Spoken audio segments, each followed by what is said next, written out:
Hey guys, this is Justin at thecarflip.com, and we are doing another Ask Me Anything question. This question comes from Rafael.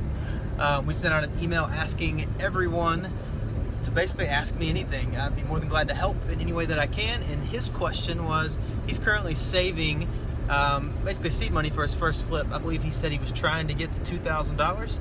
That was his goal, and he was going to be trying to flip both turnkey and potentially cars that needed a little bit of work. And all of us, for me, I'm never necessarily specifically looking for cars that need work. We would all rather have the turnkey, but it's nice to be open to the ones that need a little stuff here and there.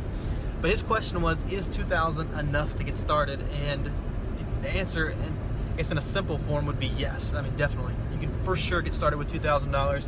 My first flip that I ever bought, I guess the first car I ever flipped, and really for me, there's two answers on this one, because the first car I ever bought was a 1984 Porsche 944. I found it in the Bargain Trader. That was an Eastern North Carolina thing. So I bought it in this little book. You flip through it. This is probably before Craigslist. So you pick up these little books. It was like $1.25 or something. You flip through it, you find the deals, and you would call on the telephone kind of thing. So found this Porsche 944, $800.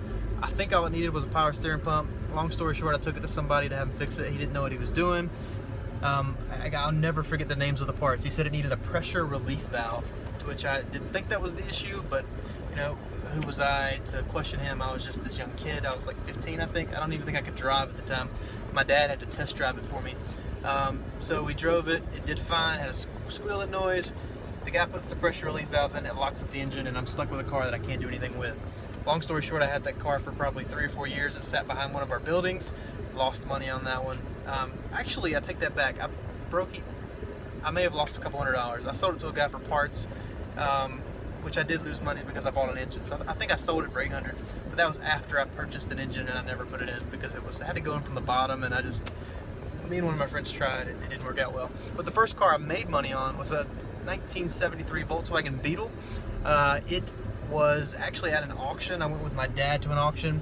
It came through. I bought it for $965. It didn't need a whole lot. I mean, the four pans were rusty. It needed a little, love here and there, which I took care of a lot of it. I cleaned it up, I buffed it. I replaced the little bezels that go around the headlights. I ended up with right around $1,000 in it because most of it was just my cleaning. Long story short on that one, I was actually on the way to church one night. I'm driving, it's raining, and the car catches on fire. Like, I'm driving with my brother. He says, "I smell smoke," and I was like, "Okay, you're messing with me." And then I smell smoke, and then he says, "I see flames," and I thought he was joking again. And there were literally like 4 to 6 foot flames coming out of the back of this, because the engine's in the back on the Volkswagen Beetle. So flames are coming out. I'm trying to stop on the side of the road. There's this massive ditch, and I can't. And my brother jumps out before we even stop. I swing into this driveway after the ditch ends, jump out, and I just leave it there. The guy actually pulls off the road, like swerves through a ditch, like jumps the ditch. He's in a little Chevy S10. He hops out. He grabs what looked like Windex. It was in a Windex bottle. It was blue. I never asked him if it actually was Windex, but he was a volunteer fireman. He grabbed whatever was in the blue bottle, or the clear bottle that looked blue, poured it on the flames, and it went out. And so there I was, standing in the rain under a tree, looking at my first car that I thought I was going to make money on. Actually ended up making $1,000 on it though. My dad actually was at a convenience store. I overheard somebody talking about wanting to find a Volkswagen project, and he said, "Yeah, my son's got you want a project? We've got a project." So the lady comes over. Most of the damage was actually superficial. Just it melted the paint in the back. What happened, we think, was an electrical short combined with a fuel leak, which is not a good combo. So ignited flame. Obviously the big flames were from that. And the engine we actually think was okay. We had it towed home, but we think the engine was okay. And so we just kind of told her the story. And my dad walked up to me, and he, serious look on his face. I thought she'd offered like $500, which I probably would have taken. And he says, "Will you take $2,000 for it?" Which massive smile on my face. I'm freaking out, trying to pretend like I wasn't overly I was just going crazy. I mean, it was just I couldn't believe it. So I said yes.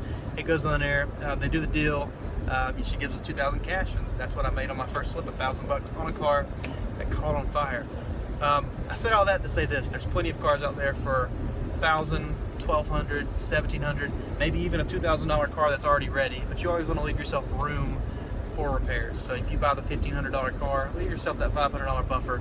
Or buy the $1,700 car that you don't think needs anything, but might need 2 tires or might need a windshield. Always leave yourself that buffer, because there's nothing worse than spending all your money and not being able to fix small issues because you don't have the money. And I've been there. I'm overly optimistic. I will always spend every penny I have because I know I'm going to sell it. I know I'm going to be able to make money on it. But don't get yourself in that boat. But the answer is definitely yes. I mean, whether it's a 2002 Ford Explorer, whether it's a Chevy Trailblazer, an Impala, it's sometimes difficult to get into the Hondas or the Toyotas in that price range. Not to say that you can't, but you're going to be looking for something that is newer, maybe with a small issue. So I hope that helps, but definitely yes, you can for sure get started with $2,000. Just think about this. Think about you buy a $1,000 car, and let's say you sell it for $2,500. Okay, so you've taken $1,000 to $2,500, and then you buy 2 $1,250 cars, and so then you maybe let's say not $1,250, let's leave yourself a buffer. Let's say you buy 2 more $1,000 cars, and then you sell those for $1,500 again. Obviously you can see how this math could multiply quickly, and obviously I'm thinking these numbers on the fly, so I'm not even going to try to add that up. But if you do that 2 to 3 times, you've taken your $1,000, $2,000 and you've multiplied it exponentially. And that's where car flipping gets really fun. I'm trying to get this sunbeam out of my face, but I hope that helps. Rafael, I hope this maybe gave you some guidance and let you know that it is possible, because it definitely is. I do it every single day, and there's plenty of money to be made in the under $2,000 price point. So if you have any other questions, be more than glad to answer any that I can. Have a good day, man.